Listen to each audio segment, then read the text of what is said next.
जीवन की शाम होते होते अपना काम हो जाए तो जीवन धन्य है, नहीं तो इस मानव देह की कोई सार्थकता नहीं है।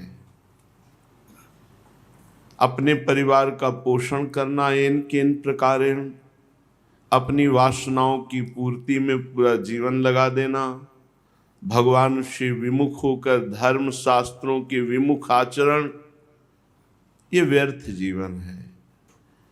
जो दुर्लभता मानव देह की है उसका लाभ नहीं मिल पाया। लाभ है उठते बैठते चलते फिरते खाते पीते सोते जागते हर समय मधुर मधुर प्राण प्रिय प्रभु की स्मृति चलती रहे, अखंड स्मृति। यही जीवन का परम लाभ है। जिनको ये बात समझ में आ गई वो पार हो गए। इस भव समुद्र से पार होने की जरूरत ही नहीं पड़ेगी, ये जड़ से सूख जाएगा।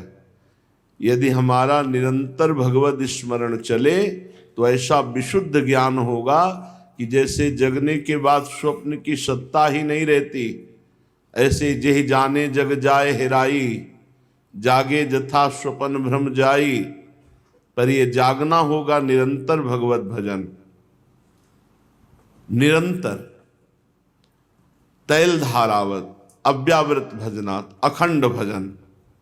तब खत्म होगा इस माया का ये जो प्रपंच नाटक है, जो हमें जन्म जन्मांतरों से अपने बंधन में डाले हुए है।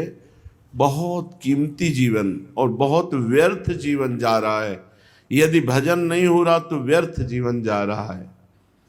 छोटी छोटी बातों में लोग लड़ाई कर लेते हैं, एक दूसरे को मार डालते हैं। एक मर गया और एक जेल भोगा, दोनों की दुर्गति हो गई। ये क्रोध, ये काम, जनेंद्री के सुख के लिए पशुवत राक्षसी आचरण, एक को जनेंद्री के सुख के लिए मार डाला और आप जीवन भर या फांसी की सजा, दोनों का जीवन व्यर्थ।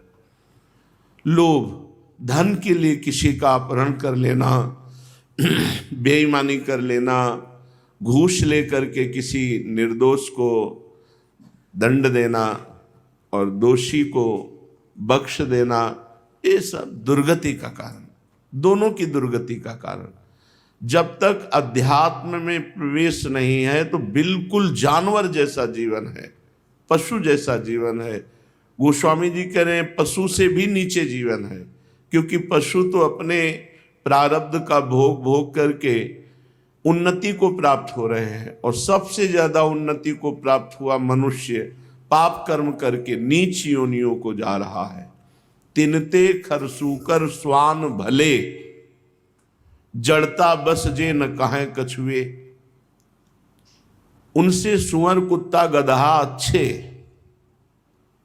क्योंकि वो जड़ पशु योनि में अपने प्रारब्ध भोग कर पवित्र होकर उन्नति को प्राप्त हो रहे हैं, और हम दुर्लभ मनुष्य देह प्राप्त करके शास्त्र विमुख भगवत विमुख आचरण कर रहे हैं। ये हमारी दुर्गति है, जीते जी दुर्गति है। जीते जी तो अशांत है, मरने के बाद नरक आदि और भी अन्य यंत्रणाएं उनको भोगनी पड़ेगी। इसलिए बहुत सावधान हो जाओ। कोई तुम्हें चार गाली दे तो सुन के चुप हो जाओ, कोई तुम्हें धक्का लगा दे तो सह जाओ। भगवान देख रहा है। अपने कर्म जाय अपकारी, उमा क्षमा सा पौते भारी। वो तुम्हारा अपमान करने वाला, निंदा करने वाला, तुम्हारा अहित करने वाला, वो खुद अपने कर्म का भोग भोग लेगा, तुम अपने को बचा लो।